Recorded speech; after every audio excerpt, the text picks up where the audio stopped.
Hello! How are you? Welcome to BrainTune YouTube channel. I am your friend, the TechTune. So, let's get started. Hello, friends. Welcome to the BrainTune channel. In this video, we will see the part 5 of the competitive programming tutorials. In this video, we will solve another problem from the famous CSES Problem Set. In these tutorials, we will, side by side, build our concepts, and, side by side, solve problems, too. The name of our today's problem is the increasing array problem. So, let's see the problem statement. So, we are given an array of n integers. We want to modify the given array of integers such that every element is at least as large as the previous element, that is, it is at least equal to the previous element, and thus it is not smaller than the previous element of the array. And thus, the array of numbers is increasing in nature. This we have to do by adding 1 to the value of any element in each turn. And we'll do it till the current element is not smaller than the previous element. We will do this for every pair till whole array becomes increasing.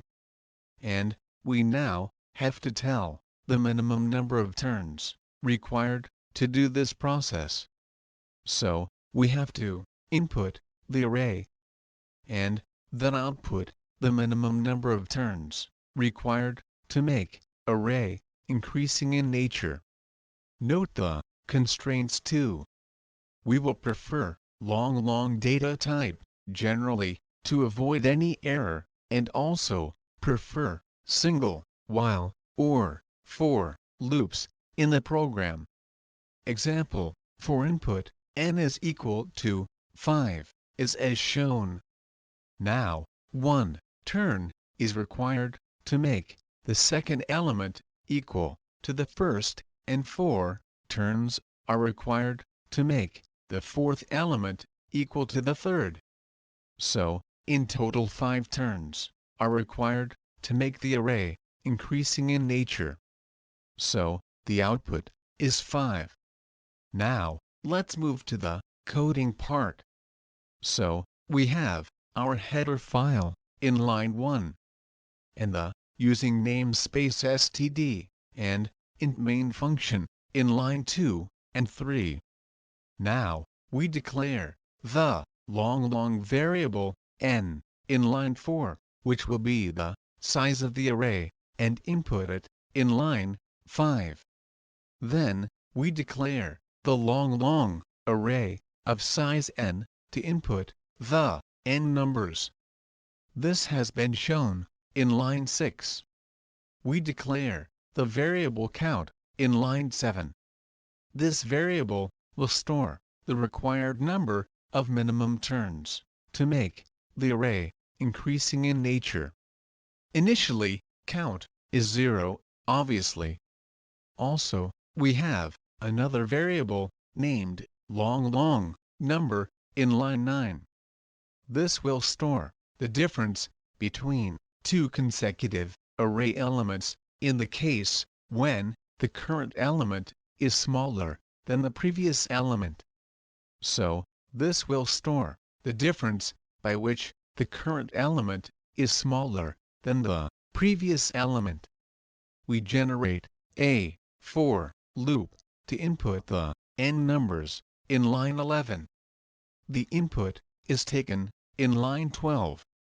Also, line 13 ensures that if long I is equal to 0, then we have to simply continue, as there will be no previous element to compare with, for a is equal to 0. Else if current element is less than the previous element, then we have the condition in line 16. Now, obviously, array is non-increasing in nature. Thus, now, the long variable number of line 18 will store the difference by which the current element is less than the previous element. And obviously, it is also equal to the number of turns that will be required to make the current element equal to the previous element.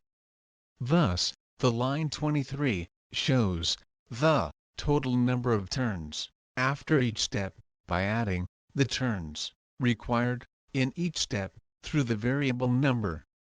Thus, now, it will not remain small, and array will become increasing. And thus, now, the current number will be at least equal to the previous number. And thus, the value of the current element will be incremented by the variable long number as shown in line 25.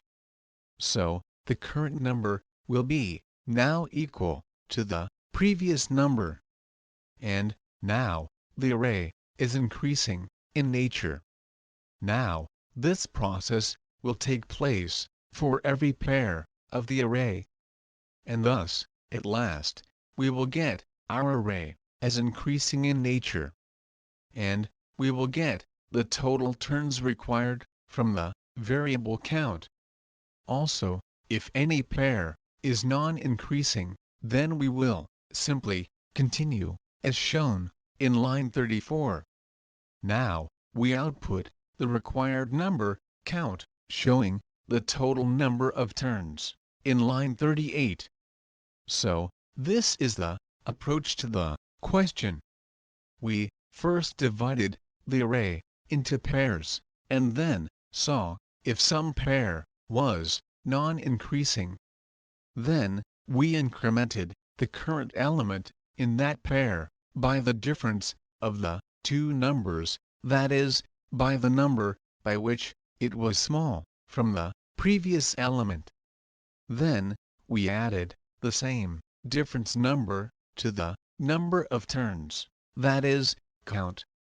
This count will represent the number of total turns to do the whole process. Also, this method will take place for every pair, and at last, after whole loop execution, array will become increasing.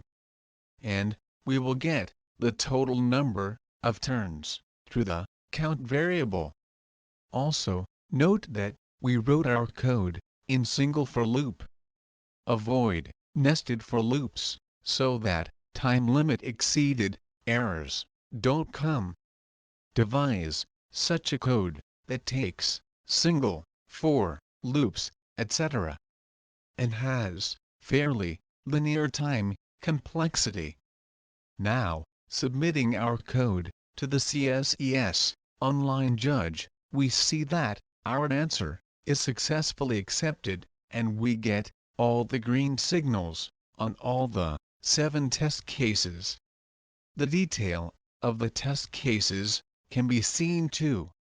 So, like this, we can easily solve the problem. Try to learn that, devise such an algo that works fine with the time limit. Avoid nested loops, and use the long type generally. So, I hope you must have understood the topic. I will come up with similar problems and more good content in the upcoming videos. If you like our content, please subscribe our channel, The Brain Tune, and like and share it with your friends. Thank you. Bye-bye.